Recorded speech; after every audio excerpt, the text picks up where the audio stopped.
ये भारत की स्थिति देख करके लगता है कि हम लोग आज़ाद भारत से अच्छा जो थे वो गुलाम भारत में थे।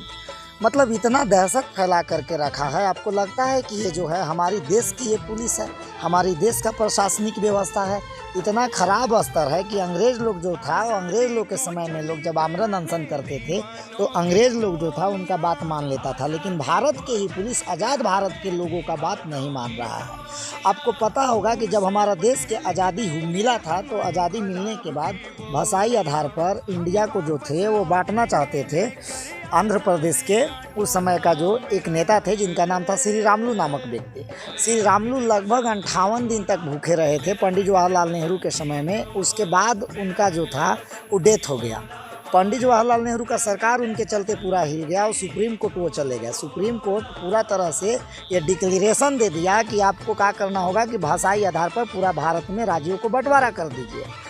तो इस तरह से प्रभाव पड़ा था। आपको सोनम वांगचुक के पिता जिनका नाम था सोनम वांग्याल, इंदिरा गांधी जिसको कहा जाता है कि भारत में जो है वो सबसे तानाशाह जो प्रधानमंत्री रही, वो जब बात मान सकते थे और उनका बात माने सोनम वांग्याल का और उनको अपने हाथ से जा करके सोनम वांग्याल को जूस पिला करके और उनका क्या किए कि आमरण अनशन तोड़ दिए।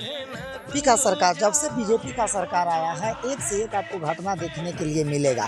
आपको लगभग कुछ साल पहले की बात है, जीडी अग्रवाल एक प्रोफेसर हुआ करते थे। लगभग 111 दिन तक उनको नरेंद्र मोदी के समय में उनको भूखे छोड़ दिया गया। वो उनका इतना मांग था कि गंगा नदी को सफाई करवाया जाए, परंतु उन्होंने नहीं करवाया और फाइनली जो थे उनका भी प्रोफेसर का हार्ट के परेशानी के चलते उनका भी मौत हो गया। हमारा देश जो है ये कहाँ है हमको कुछ पता नहीं चलता है। हम लोग तुलना करने जाते हैं तो हम अपने देश को जो है वो हमारे देश से जो भी अग्रणी देश हैं उनसे तुलना नहीं करते हैं, बल्कि हमारे देश से जो पिछड़े हुए देश हैं उनसे हम अपने आप को तुलना करके अपने देश को बहुत बड़ा साबित करते हैं। हमारे देश में कहा जाता है कि हमारे देश का युवा पढ़ेगा तभी तो इंडिया बढ़ेगा, लेकिन ये मात्र जो है ये झूठी नेताओं का दिलासा है। जो युवा पढ़ रहे हैं वही युवा अभी दिल्ली के जंतर मंतर पर जा करके प्रोटेस्ट कर रहे हैं, लेकिन पुलिस जो है बेरहमी से उनका मार करके हाथ पैर तोड़ रही है। यही पुलिस बनने से पहले ये भी जो थे वो अभ्यर्थी हुआ करते थे,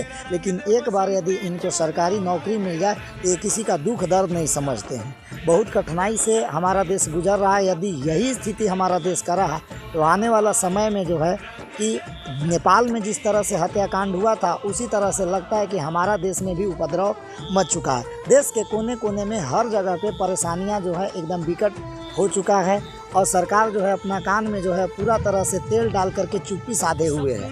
ये मात्र कहने के लिए है कि एक समय था जब मोदी जी मन के बात करते थे, लेकिन अभी किसी का मन के बात न करते हैं न सुनते हैं।